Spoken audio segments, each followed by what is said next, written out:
Hi everyone, it's Roy. I wanted to take you through some Muay Thai kick drills that you can do in very small spaces. Cats may not be included in your particular scenario, but they're definitely part of mine.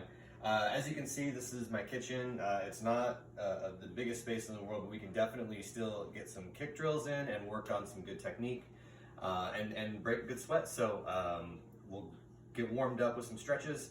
Let's start with some stretches. We'll do that first. Go. All right, first stretch is just to stretch out the hamstrings. We'll bend down and touch the cat or touch your toes, however far down you need to go. This is Collie, by the way. Hi, Collie. Hi, Collie. So just relax and stretch out those hamstrings.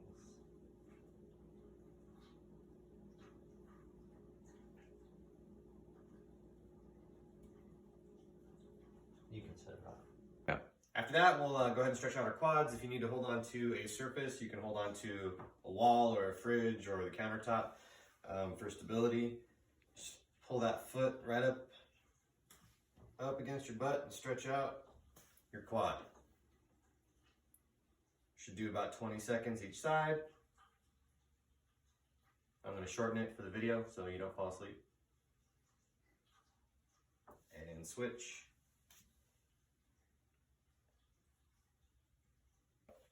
Next, you can stretch out your calves, and countertops come really handy for this if you want, or you can use just the wall of your kitchen or bedroom or whatever space you have. You can really get a good deep calf stretch. Hi.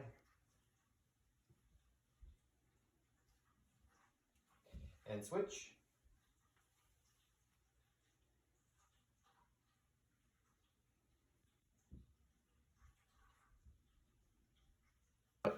And last thing we'll do, just to kind of open up our hips a little bit, is kind of rotate out, lift up the knee, rotate the hip out. This is good to kind of stretch out the hip flexors. Get ready to do some kicks.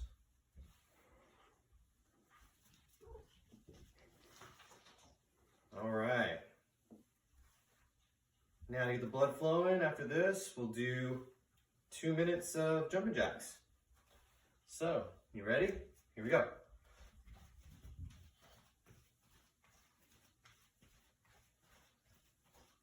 All right, so first one is going to be working on our teeps, working on the technique.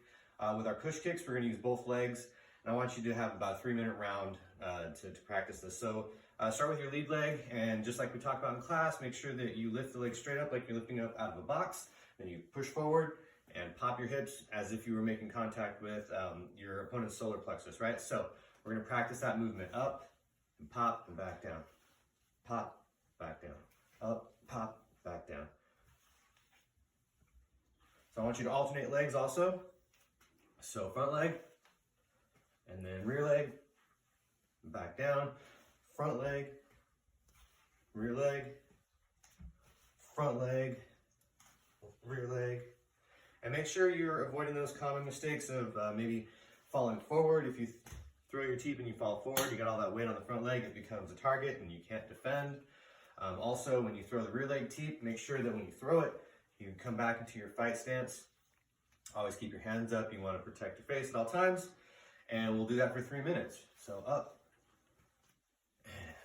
and out and back. And remember the motion of popping your hips as you make contact. That's what gives you that little power, right? So when you make contact, you pop and back down, pop and back down. So we'll do that for 3 minutes. At the end of that, I want to do a minute of jump squats. So we'll transition right into a minute of jump squats. Good quality jump squats. Continuous motion, big bend, little jump for 1 minute. That's the first round. All right, so after the push kicks, we can practice our form with our knees. So you can use both knees.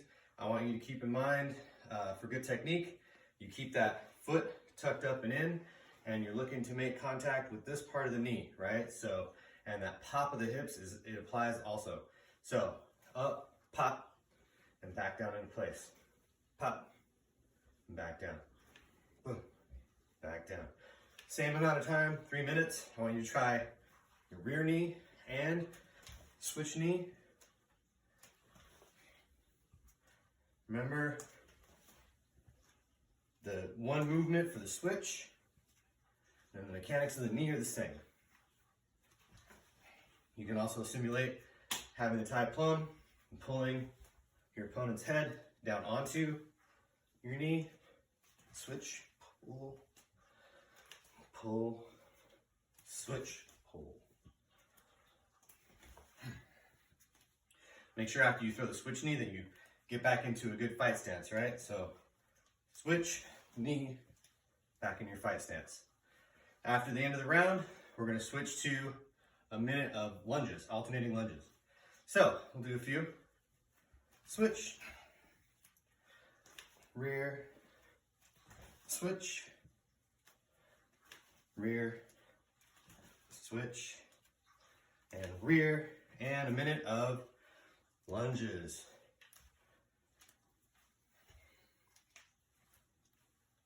That's round 2. Go. All right, so obviously in a space like this, you can't really throw roundhouse kicks. You're gonna knock something over, you might kick a cat, who knows, right? So, but you can still work on good mechanics, and what you can do is turn it into a pivot drill, right? So a lot of times I talk about in class, making sure you get your shin kind of like parallel to the ground so you can hit like driving a baseball bat into someone. That's kind of the same idea here, but you get to focus on raising that leg up and pivoting so that you can turn your hip over and land a good roundhouse kick. And you don't need a lot of room to do that. All right, make sure you get a good pivot.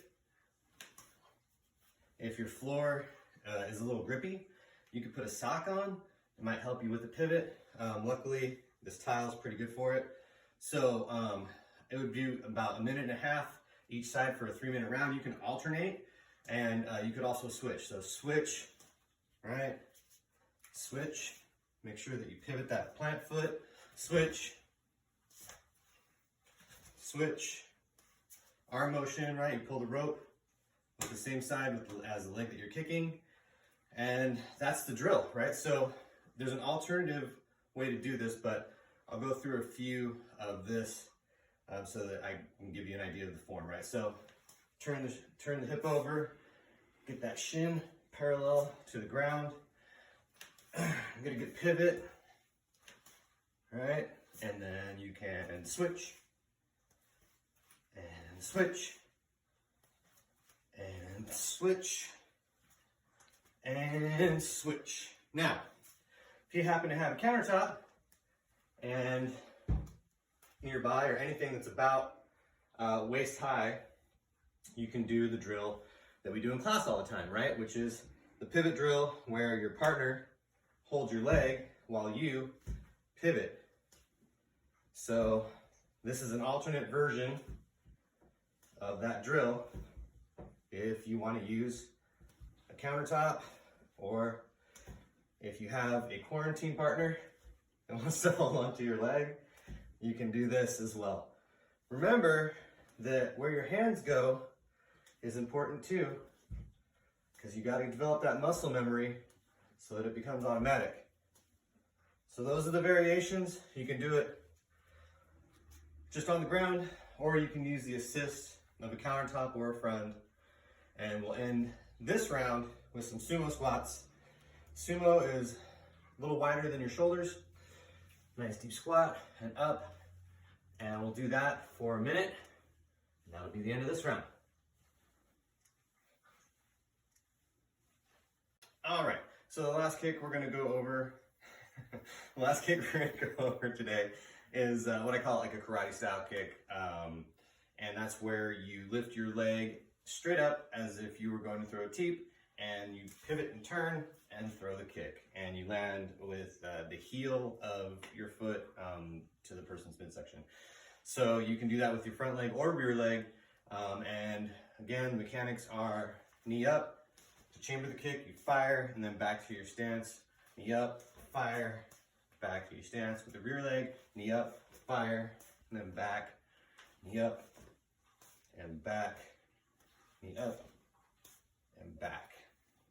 So you want to work on making sure that you have the right balance so that when you throw that rear leg kick, you don't end up pitching yourself forward and ending up in a switch stance scenario because you have to recover your balance, and that becomes a target for a counterattack, right? So work on that. And same thing with the teeps too, right? So make sure that you have a good balance point where you can bring that back and land in your fight stance. So if you have to throw the kick, fire, and then recover and check, you can do it real quick, right? So boom, and then you got the balance back so that you can recover really quickly should you need to, and you would most likely need to. So once again, 3 minutes of up, turn, and down, up, turn, and down, back in fight stance, up, turn, and down, up, turn, down, up, turn, and down.